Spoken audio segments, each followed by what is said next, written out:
July 1st, presidential candidate Donald Trump held a rally in Pickens, drew people from all over the country. 7 News reporter Taylor Farmer spoke to county leaders about the cost of hosting that large event. Pickens County officials say an estimated 50,000 people will line the streets of small town Pickens for former President Donald Trump's rally less than 1 month ago. The county says they paid about $30,000 to first responders working the event.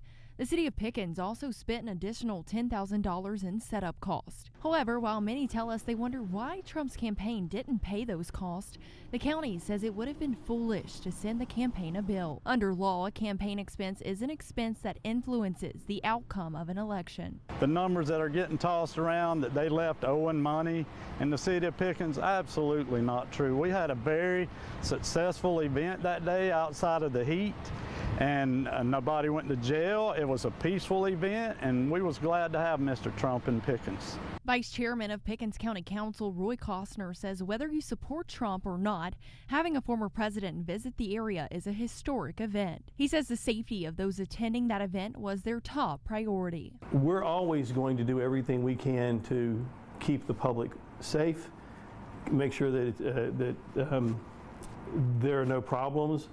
And if we can, as a county council, can find a way to fund that portion of it without it costing the taxpayer any extra dollars, I think that's a win all the way around.